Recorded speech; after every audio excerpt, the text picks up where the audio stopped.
Adunay Ginoo nga naghimo sa universo nga nakakita sa tanan natong mga pangalyupo ug sa tanan nga gakahitabo sa atong kinabuhi.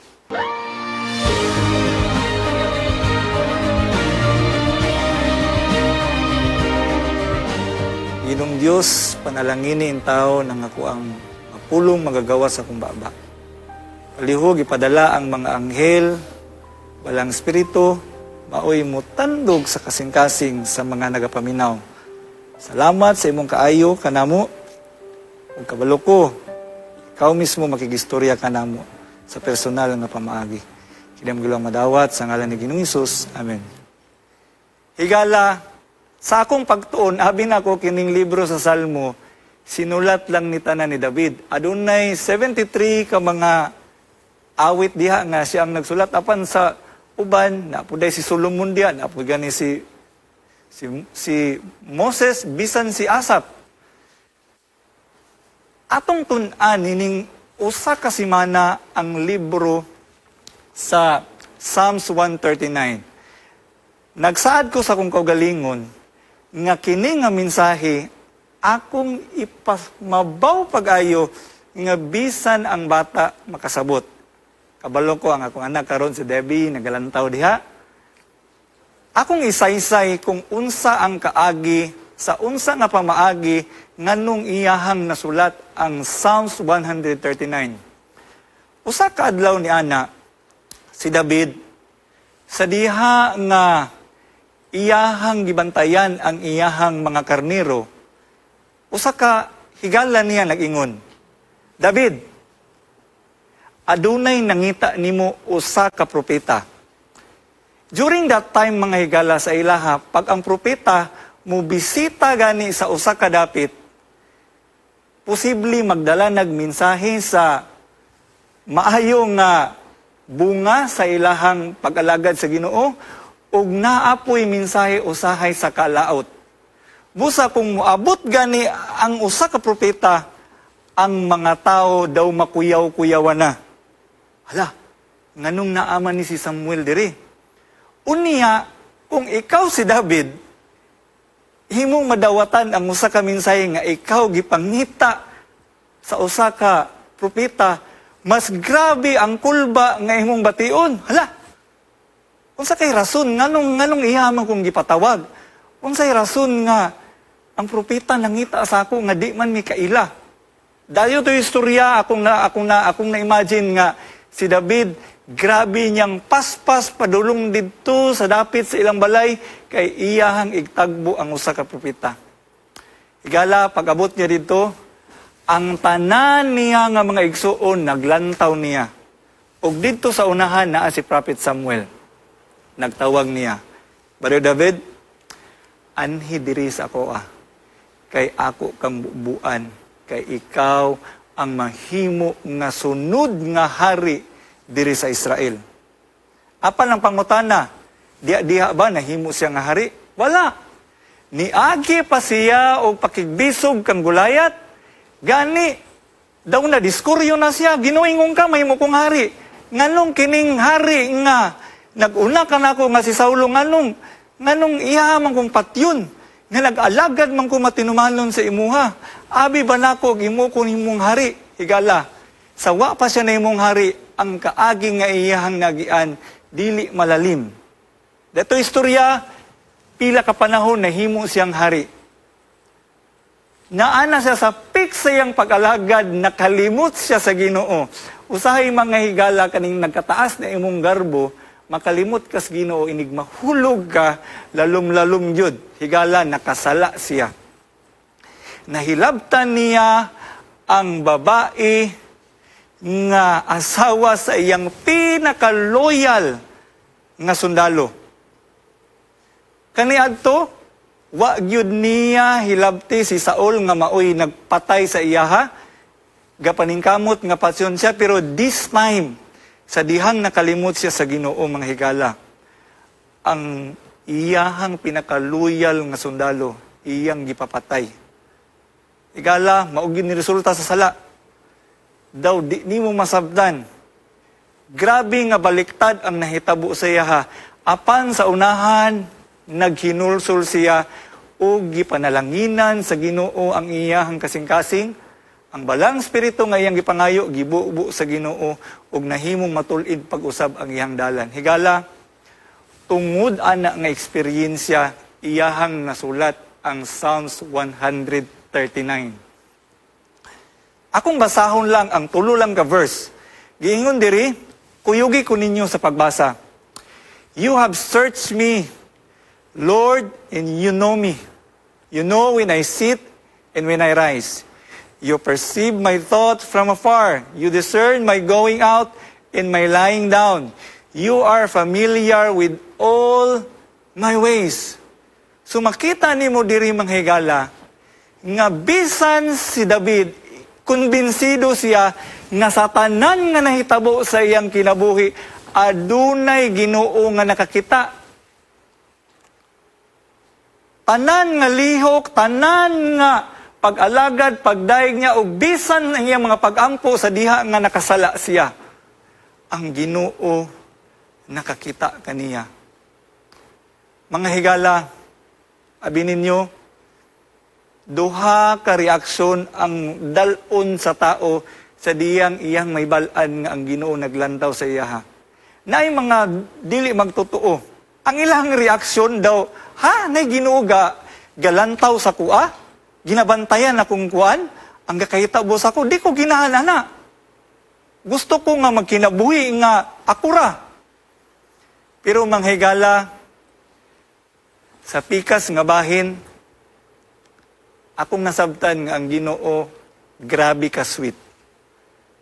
Sabi ninyo, pagkasabot na ko ani nga mensahe, nga adunay Ginoo nga galantaw kanako, akong gibati ngan bisan di ay sa akong mga binuhatan.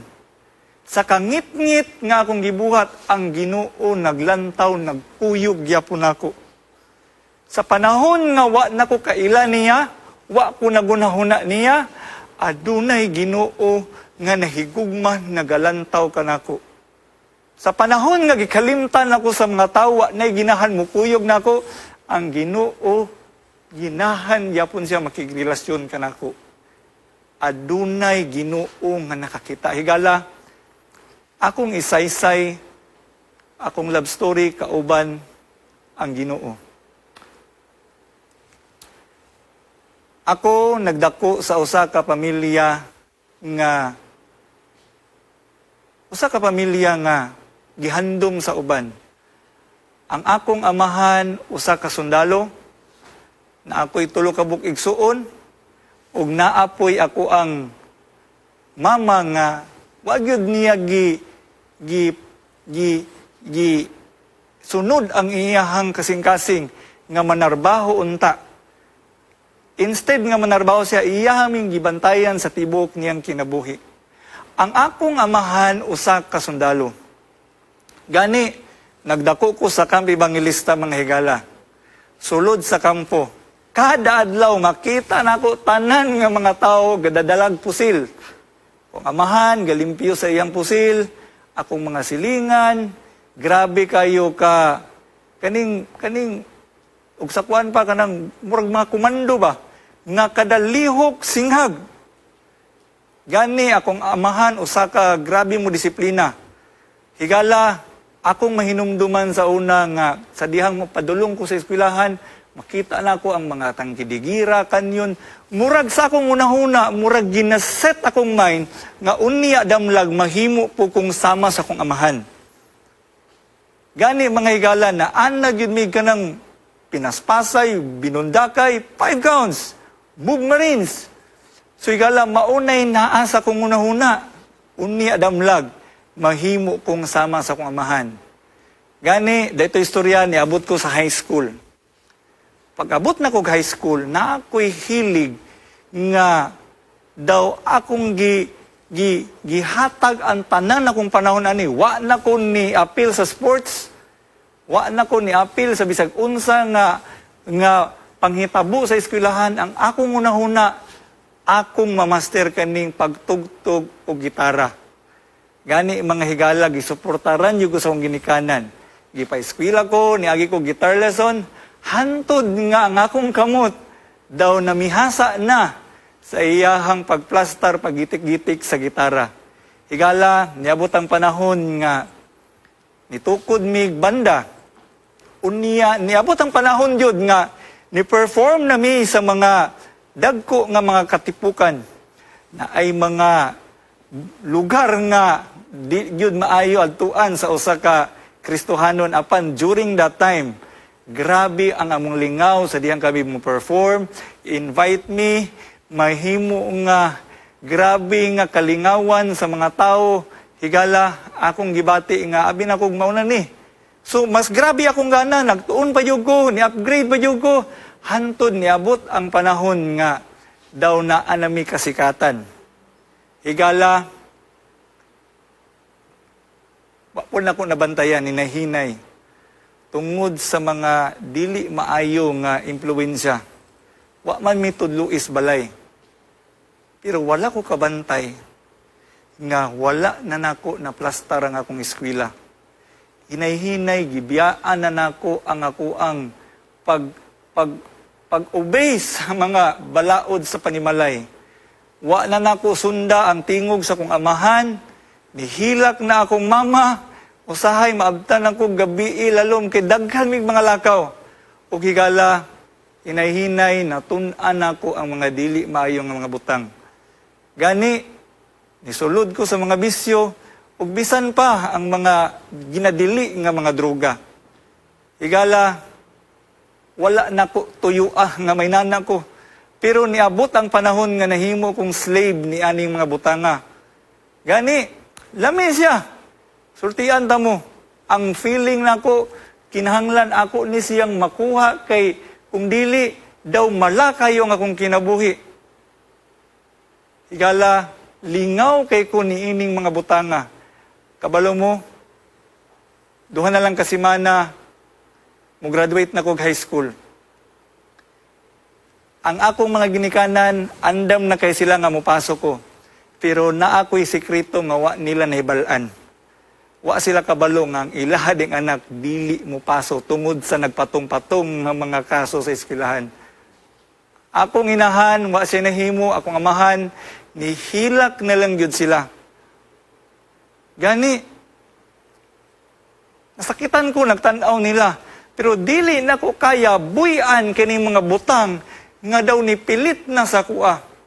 Datong istorya, giplastar ko sa Ginoo nga nahimo kong nakaabot yun sa college. Gisend ko sa usa ka eskwelahan nga wa jud ko'y background na unsa ni nga eskwelahan. By the way, dili mi Adventist. Pag-abot na ko diri nga eskwelahan, kung unsa man ni vegetarian nga eskwelahan, unya daghan kayong nagkalain-lain nga mga services sa simbahan, unya napagay kaning gluten ug tukwa nga napay murag sa nilas.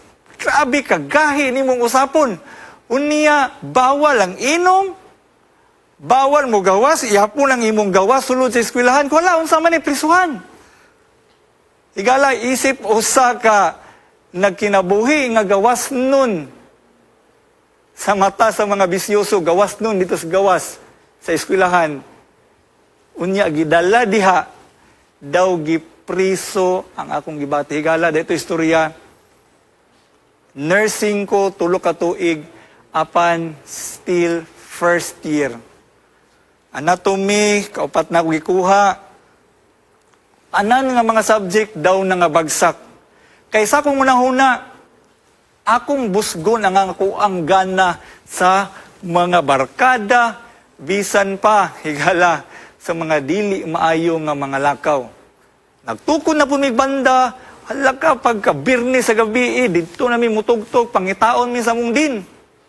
Asa naman yung sigli, asa naman hantod niya, abot ang panahon nga, nadimiritan ko, nangasinto mga ko ang mga higala, ug during that time, nahimo mi nga mga dili maayong impluwensya sulod sa eskwelahan.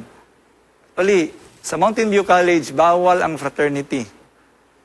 Pan sa kagahi sa kong kasing-kasing, nisulod, ug nahimong usa sa mga leader ni ini. Hizing diri, hizing dito, bunal diri, bunal dito, ug higala, Ang gasto sa akong sponsor sa akong ginikanan, almost pila ka mga 100,000 sa akong unahuna, wa ko'y labot. Wa na ko'y labot. Kaning nasa picture, na akong best friend. While ako, nahimong leader aning usa ka grupo, siya pod sa ilahang grupo. Unya, hala siging bunal. Niabot ang panahon nga naami gibunhalan, nga di na makalakaw, gi-wheelchair na kung saon naman nigsulbad ron. Kadugayan ani makapatay yun tani. Gihatod na mo siling ginikanan, o gani, si kung saon na mo, dili na mo masulbad ang problema. Niabot ang panahon nga, daw naka-question ko, inani na lang perminti akong kinabuhi. Usa ka panahon niya na, gikuyog ko sa usa ka hiking. Kaning ginatawag na to nga Mount Dulang, ikaduha nga pinakataas nga bungtod sa tibok Pilipinas. Kini nga grupo, nisaka dito. Unya, gikuyog ko. Sige, mukuyog ko. Unya, during that time, gabisyo ko. Kaning lalaki nga nasa tunga, kanang naka-orange, si Brother Irvin Torres, siya ang nag-lead ni ini nga lakaw. Unya, pag abot na mo dito sa bungtod, kabalo mo sige buhat niya, gi-approach ko niya og Bible study.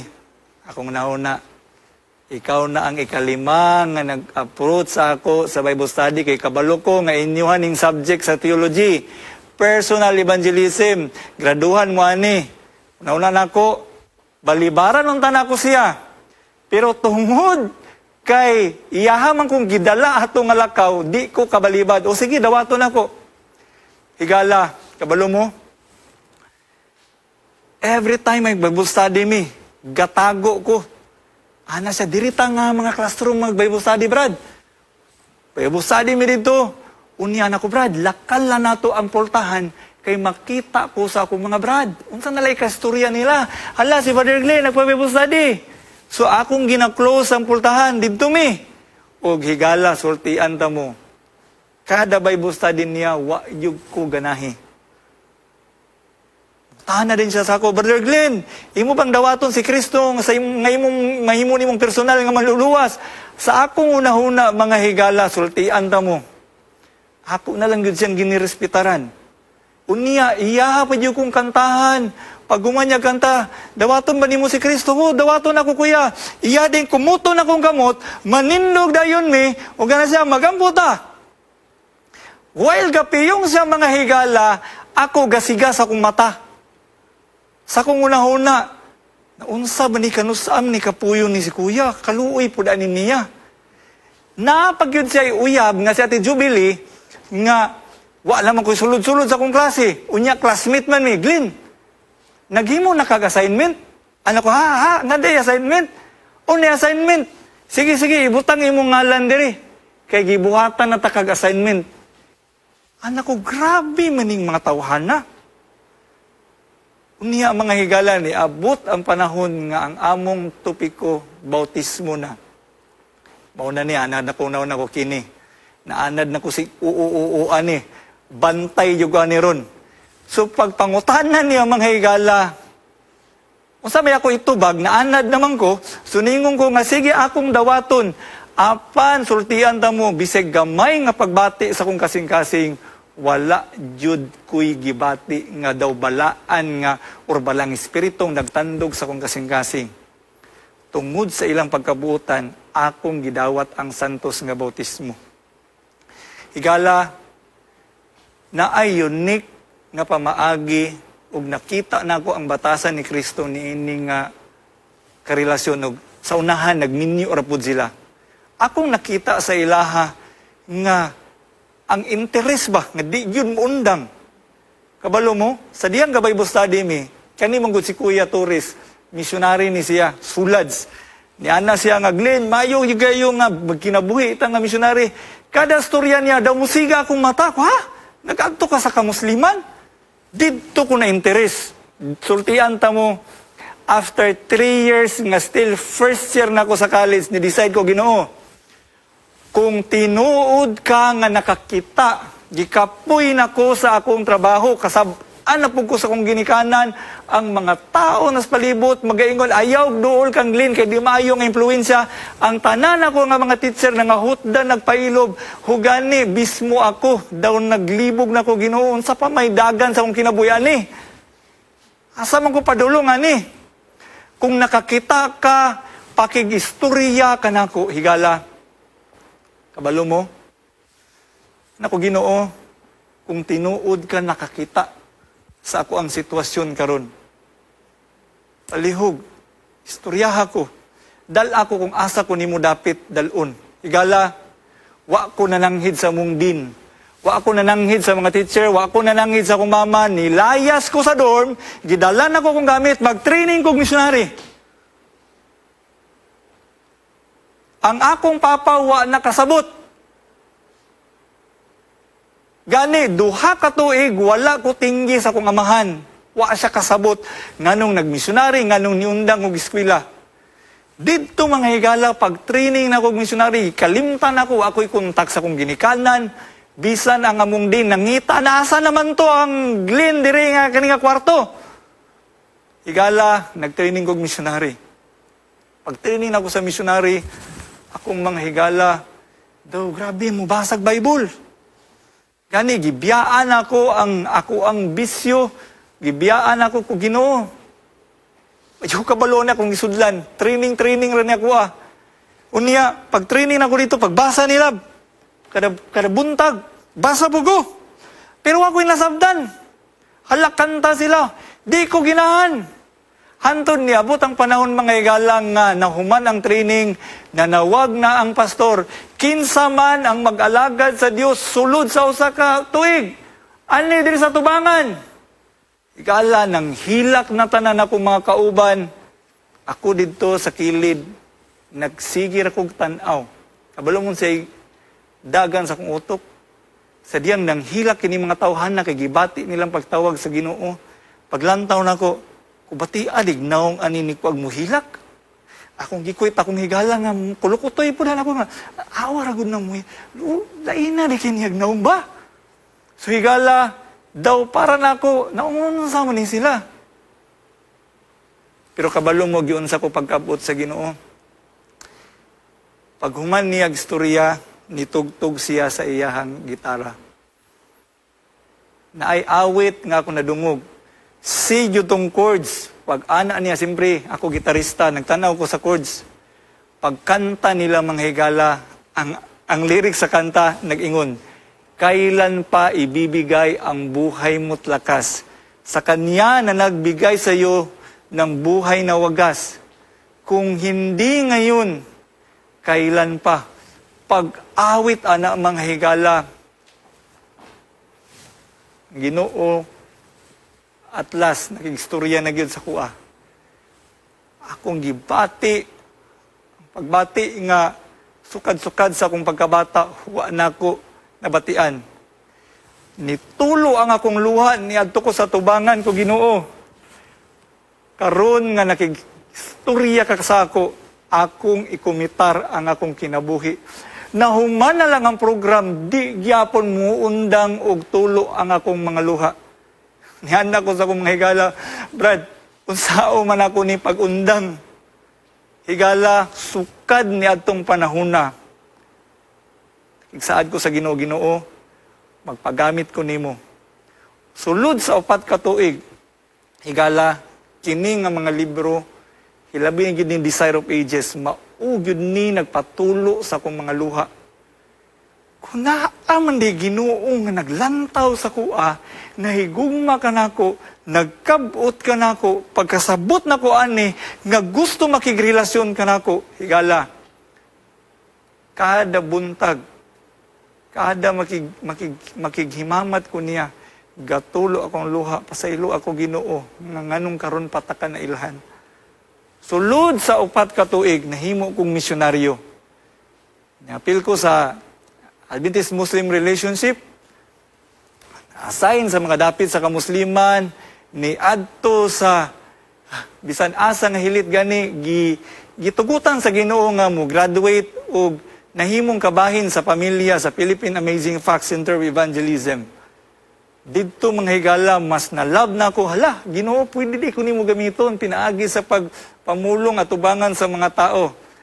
Kadang makita na ako, mga kalag nga mudawat kang Kristo, daw ako ginabayaw sa langit. Higala, after 4 years nga missionary, ang Ginoo nagagistorya ka na ako pag-usab. Glenn, humana ang imuhang pag-eskwela sa Mountain View College. Giplastar ko sa Ginoo, nakakita ko sponsor, dito gipatiwas ko sa ako ang pag-eskwela. Higala, sa dihan na ako sa Mountain View College, kaniadto 3 years in nursing, still first year, pagbalik na ko mga higala, gi-restore sa Ginoo akong brain cells. Nahimo kong din lister, anak ko la, grabe Ginoo. Ang akong grades ni tagas. Nahimo kong presidente sa dorm, gipanalanginan sa Ginoo, gihimo kong presidente sa MAPI, gihimo pa yung kong student elder sa church. Anak ko Ginoo. Ngano man eh? Mga bonus sa Ginoo, mga higala. Dalion to istorya, gipag-graduate yung ko sa Ginoo. After graduation ko, Ginoo, nagdali yung ko graduate kay gapanikad ko nga mo balik na po ko sa mission work niya. Gipanalanginan na po ko sa Ginoo, gidala ko niya sa sulads. Ug dito sa tawi-tawi mga higala, na love pag yun ako pag-ayo ang atong mga igsoon nga Muslim. O gani, o makita niyo diya sa picture, kabalo mo, after 6 months na mo nga pagplaster dito, pagtudlo sa ilaha, anak ko sa akong partner. 6 months na ta diri, mag 7 months, manguli na ta, sunod. Papa nato na paila-ila si Isa Almasi or si Kristo. Sugot ratani. So higala ni hatag mi sa risgo. Pinaagi sa Quran ug sa Biblia, among gitudlo ang sanktuaryo. Unya higala, balo mo, nahimo nga kabahin na sa ilang kinabuhi karon si Kristo. Nahimo nilang suod nga higala, naadi ay Kristo nga nagtagad namo. Higala, hantod karon kani ako mga estudyante, naa pagyapon may communication ug gani nagpasalamat yun sila nga once upon a time gipadala mi dirang dapita. Higala, paglakaw na mo, di sila musugot nga mulakaw mi. Naghatag ka na kong kalipay kaning mga ama nga nakita ninyo sa picture. Kabalo mo, first time na ko nakisan og lalaki. Kaysa mga Muslim mga higala, ang pinakahayos nila nga respect is kanang kisan kanila. Pinatingog yun. So higala, kini nga mga buluhaton, naghatag na kong kalipay. Ay, naaram day kalipay nga dili nimo makita sa kalibutan. Higala, natilawan na ko, ginagmay dito. Posible, uban sa inyo, mas labaw pa. Pero akong ikumpara karon sa kaayo sa Ginoo, karon na apil ko siyang bulaton, higala. Pwede na ko mamatay karon dayon. Ang bonus sa Ginoo, grabe. Gihatagan ba yung kog asawa nga gwapa, anak ko, grabe na yun, ginubuutan ba yung kayo. Higala, anak ko, Ginoo, wala yung ko'y pangayoon sa imuha. Dala ko niya sa Lakeview Adventist Academy, nahimo kong matutudlo, sulod sa 2 ka tuig apan, ang akong kasing-kasing naagyod sa mission work. O Ginoo, palihog, ibalik ko kung asa ko kinahanglan nimong dalon.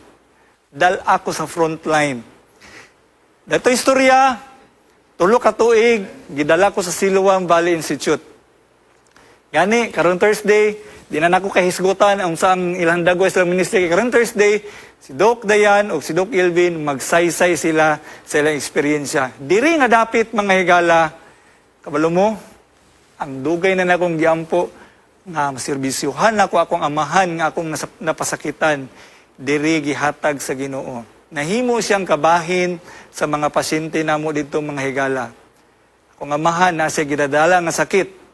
Ug pinaagi ni ani nga serbisyo, akong naserbisyuan ang akong amahan. Akong napaila-ila, pag-ayo nga ang Kristo nga akong gialagaran, gusto po na akong mahimong inyong Kristo nga inyong alagaron. Higala, after 3 years, 2 ka bulan na niagi, ang akong amahan ni pahulay na gyud sa dayon. Wala na gid siya nakadungog nga niwali ko karon. Apan ang kamaayo sa Ginoo, first time nakadungog ang akong mama nga nagwali ko, naa siya karon sa akong kiliran. Usa ka bonus sa ako mga higala. Human sa 3 ka tuig nga nag-alagad ko dito, gidala na po ko sa Ginoo sa mas dako pa nga pamilya, ang pamilya sa Pamas. Higala, diring dapita, kita nako nga mas lapad ang panginlanglanon sa buluhaton. Naapay daghan nga mga bukid nga kung mahimo lang unta naay mga batan-on nga gamiton sa Ginoo nga ipadala diring dapita. Kita nako unsa ka effective ang gihimo nga ministeryo ni Ginoong Hesus nga mahimo na tong example. Pinaagi niini nga mga butang kining mga tawhana nga nanginahanglan gikabot. Nakita nako ang kalipay sa diyang nagaserbisyo nini mga tawhana. Mga dapit nga bisag gamay lang nga sakit nangamatay. Pinaagi sa pagministeryo sa edukasyon. Kapadala og mga Django School, nakita nako ang changes sa villages, ang mga tao nga kaniadto walay Ginoo karon nailhan na nila si Kristo. Higala, maunay gatuklod sa ako karon nganong nagpadayon ko ani nga buluhaton. Kauban sa akong panimalay, kami ni Saad, Ginoo, hantod ka mo balik, gamita mi sa imong buluhaton. Ang kaniadto, na kinabuhi, nakita sa Ginoo ang ako ang panginanglanon ko, Ginoo, nanginanglan ko, Ginoo. Iya akong gibag-o. Ang kaniadto nga dili maayo nga pangunahuna, giusab sa Ginoo. Ang dalan nga hiwi, giplastar niya, higala, adunay Ginoo nga nakakita sa kuha. Adunay Ginoo nga nagtagad sa kuha sa dihang ngit-ngit pa kaya kong panglantaw. Adunay Ginoo nga nag-abli sa akong mga mata nga naa di ay siya naghigugma kanako. Posible ikaw karon nga nagalantaw. Posible nga imong gibati nga naa pa bay Ginoo? Nakakita ang Ginoo sa imuhang pag-abusar sa imo sa mga tao, nakakita ang Ginoo sa tanan nimo nga panginanglanon. Posible na kay desisyon nga pagaymoon nakakita ang Ginoo ug andam siya motabang. Posible na amo sa dako kay nga problema or posible na ay membro sa inyong panimalay nga nawala na kang Kristo higala na ay Ginoo nga nakakita. Posible ikaw usa ka batan-on nga nawala higala naa kay lugar sa buluhaton sa Ginoo. Higala na ako'y pangutana. Imo bang nadungog ang tingog sa Ginoo kanimo nga nagaingon, anak, naa ako sa imong kiliran, nagalantaw ko. Sa tanan nga mga luha, sa tanan nga mga katawa, na ako sa imong kiliran, andam ko mukuyog nimo hantod sa akong pagbalik. Higala, ikaw nagalantaw karon, akong ginaampo. Ang katamis nga akong nabatian, gusto po na akong mabatian nimo. Ang Ginoo nakakita kanimo. Himayaon ang ngalan niya. Magampo kita. Ginoong Dios, akong gibati karon, dako kayo ang ako ang utang nga na kanimo. Salamat nga nakit-ang ko nimo dus ka ngit-ngit. At ako nagunahon na nimo. Salamat Ginoo nga imo kong gibira didto ug nakabaton ko karon og tinud-anay nga kalipay Ginoong Dios na ay nagapaminaw karon o kabalo unsang ilang sitwasyon. Ginoo, ipakita ang imong gahom. Abati kanila nga naa ka nakakita sa tanan nila nga sitwasyon. Ginoon Dios, among ikumitar ang among kinabuhi karon kanimo. Palihog. Palihog Ginoong Dios. Tagimig kalinaw nga tinud-anay nga di namo makit-an sa kalibutan. Tultuli ang among dalan sa pagkamatarong. Salamat Ginoo nga imo kaming busgon sa imong presensya diri sa mong kasing-kasing. Kini ang gilang madawat sa ngalan ni Ginoong Hesus. Amen.